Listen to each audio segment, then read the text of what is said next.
So you're in the market for a rifle scope camera? Let's talk about the ScopeMate S28.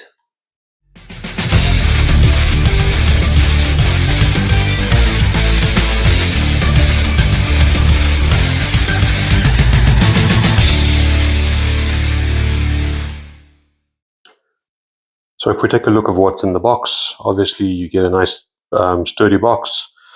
Inside the box, user manual, not that you really need it, but there is one for you. Use these to scan the app. There's an app available for both Android and iOS. We'll get into the app side more in the software section. Then inside the box itself, you get a nice velvety pouch for traveling with your ScopeMate.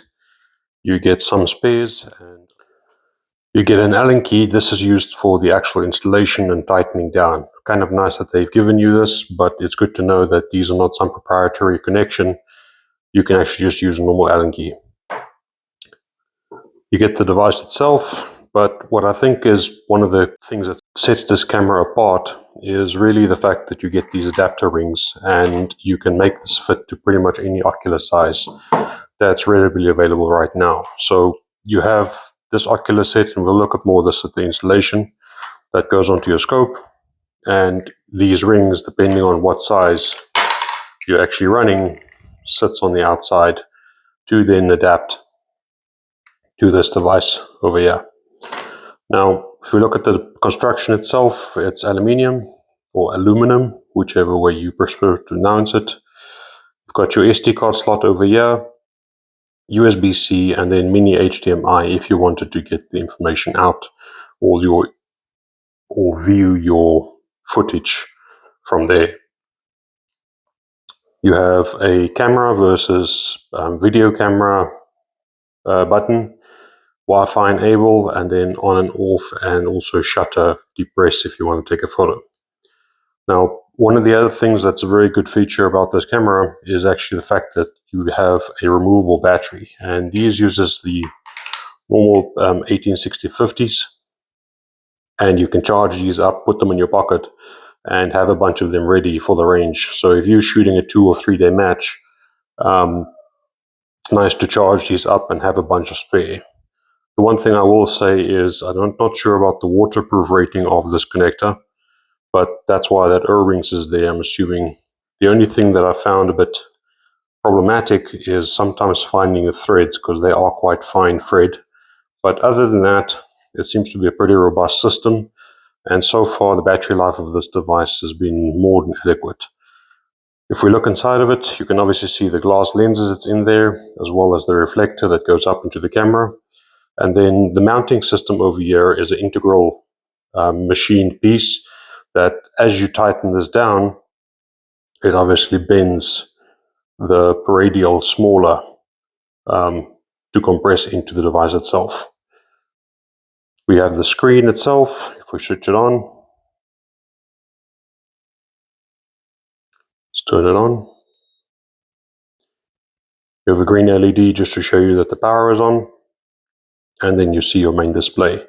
Now, what is nice about this device is the fact that it has their onboard display, and primarily this is used for getting focused on your reticle or on your target. It has the focus button here, so you don't need additional tools to actually change your focus live stream. Now, we'll talk about this more when you get to actual footage review and things like that. I find this useful with the screen, but it's not the final solution. Basically, what tends to happen is even the screen here, or on the iPhone screen, or on the Android screen as you review it,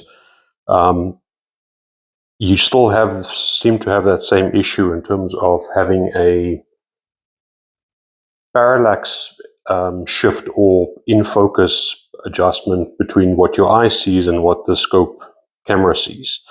Now, from what I've seen so far about all of these cameras in general, is that seems to be a thing with shorter distances. So at 50 yards, I seem to have that issue, but when you move out to further distances, it actually tends to clear up. I don't know if it's because the field of depth gets better or what is the case, but it's definitely noticeable when you shoot at close ranges, which you'll see in the footage itself. Now, you'll notice the the actual screen switches off every 30 seconds or so, and that's just to preserve battery life, because the screen itself obviously draws quite a lot of power, and so that's what they do it. When it comes to the display itself, minimal information on the screen. I would say that's adequate. You can hit the top corner here to start recording, which is pretty reliable. I've tested it with wet fingers as well. Up there you can see how much storage space you have left on the SD card. Now there's an 8 gig SD card in here, and I'm recording at 4K 60 frames per second. And an 8 gig SD card gives me about 20 minutes. Down here is your battery percentage. You can hit the gear knob over here to get your menu. And this is all fairly straightforward and fairly intuitive. There's a bunch of features in here that I haven't discussed and haven't tested as of yet. We'll probably do that later. But the most important thing is this device a setup and ready to go device, or do you need to fight with it? And for me, the process has been pretty seamless so far. It's really easy to use. So the one thing to note though is you'll see in the corner here, there's a magnification. So this has got a digital magnification that can be tapped and moved to zoom in and out. And as you can see, as I'm struggling even here, it's not very responsive. And I've also seen some complaints of that magnification accidentally being shifted. And when that happens,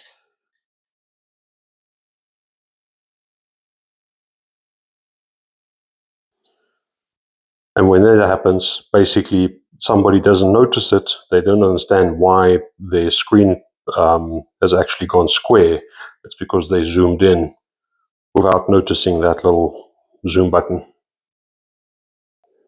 Right, so if we take a look at the actual application for this device, just go ahead and turn on the device. You hold down the Wi-Fi button for a few seconds.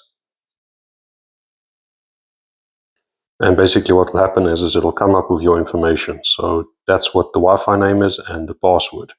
Now, I don't know of anybody that wants to steal my recording specifically, but I don't really care for that regard. I'm just showing you guys how your Wi-Fi settings. So what you'll do is you'll go to Wi-Fi, just turn that on and off, and then wait for it to finish scanning. So that same name will show up in your Wi-Fi settings over there.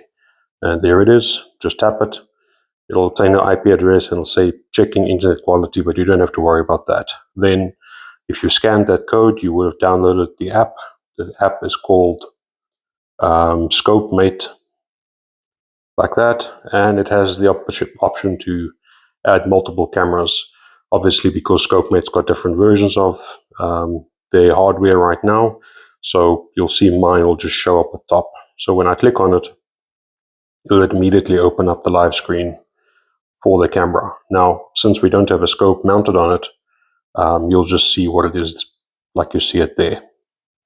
So for whatever reason, I don't know why this is, but you'll see the footage seems to be offset in the range itself. It doesn't record that way, but in the app itself, and when you have this on the scope, you'll see on the right side or on the left side of the screen, there tends to be more black than on the right side.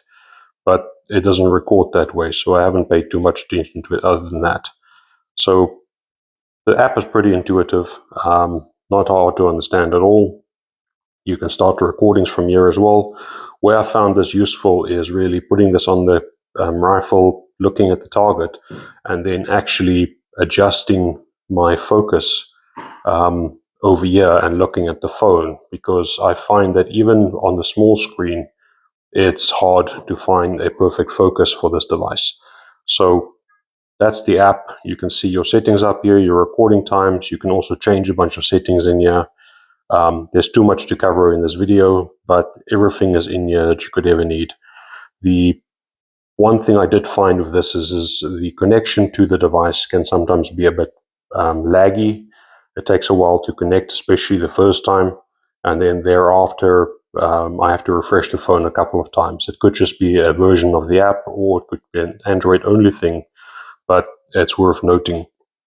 It has a bunch of features in terms of white balancing and all that stuff. This is all default for me. I've just left on auto most of it. I don't see the point in playing with that stuff in terms of a review, because most other people won't. You can format your SD card from here, which is also super useful if you forgot to do it on the computer itself. And then what's interesting to me is it has all of your different resolutions. Now, I don't know why on earth somebody would buy a 4K camera and actively decide to run at a lower resolution, especially for this application. I mean, this camera even has the ability to run slow-mo. So you see there 400 or 240 frames per second. At 240 frames per second, even shooting Rimfire, you get 2 frames. Well, not even, of actual footage, depending how far you shoot. So it's really pointless. And for another reason we'll discuss later, why you wouldn't want to run anything other than the best quality that you possibly can. If you go down here further, I mean, this is all covered in the manual as well, so I won't bother you guys too much with this stuff. But what was interesting to me is you can also take photos, obviously, with the device. So if you had a nice view of something in your scope, or a nice group or something you wanted to do, you can just hit a photo button on the camera itself, or just down here, start recording, or you can go to camera and snap a picture. Kind of nice that way. Again, it depends on your use case. There's a timer as well if you want to set a timer for it. I did find this app pretty intuitive and was quite impressed with what it can do. Another way of using this app is if you wanted to see in the field what your footage looks like before you actually leave, because it's happened to all of us where you've gotten some footage and the camera wasn't in focus, or you struggled with a setting on the camera and you didn't know about the white balance. So being able to review your footage like this live means quite a bit in terms of wasted energy and time and money. So looking at the installation itself, like I said, you have these adapters. The first one is always the default with a little ridge over here. So that goes onto your scope, and then you see which adapter you need to make this fit to your device itself. So for me, I know it's the thickest one possible. And right there, you can see it's quite snug. No movement whatsoever. It's pushed all the way in. And you just grab the Allen key and install it. I'll put the distances, I'll put the ocular ring sizes in here as to what this device can actually adapt. But that's as far as installation goes. So far, I've got no complaints with the installation. It hasn't moved on me. Just great thought out piece of kit, the way it's set up. And so now let's take a look at some footage. So what I wanted to do was show a bit of a raw footage from different clips, just to give you an idea of how it actually looks using one of these cameras.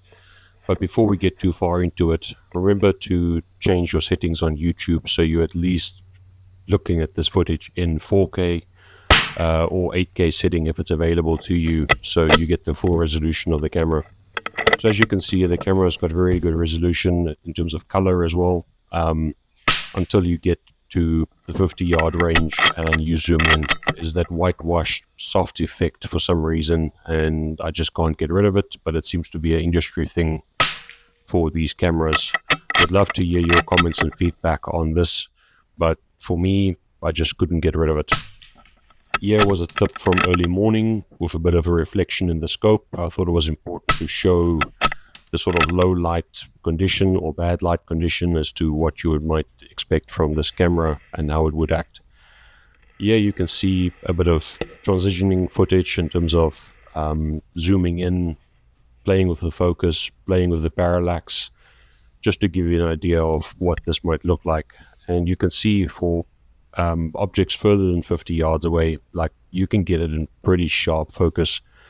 But as you can see, where it's moved down to a pillar over here, if we try and zoom in on that a bit closer, it just fades out. That soft graininess, I don't know why it is. Like I said, I just wish these companies would do something about it.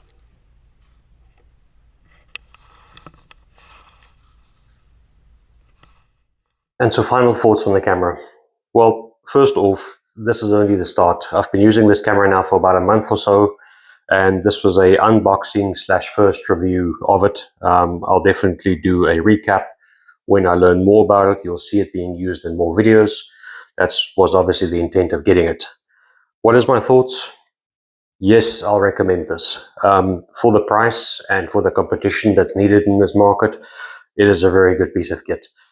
Does it compete with a cell phone's 4K camera? No, it doesn't, but none of them will. And the reason for it is because the actual sensor itself might be 4K, but the problem is the light that you are recording comes through a scope, through a reflector, through a mirror, and I would put that more in the range of HD versus 2K maybe footage that you're getting, and not true 4K, even although the company says it's 4K. So set your expectations accordingly. Is it better than anything else right now? Yes, it is in terms of quality, but we'll probably need to get to that level of 8K before you might see 4K footage actually transpiring. I think it's just a limitation of the actual application and how the use case is being adapted. So I really like it. I don't see any problem with it, other than that fuzziness that we spoke about at close range. I think that is an industry-wide thing for some reason, just some limitation of it. I really wish these companies would do something better about it. But overall, so far, I'm really impressed with this piece of kit. Not much more to say than that. Cheers.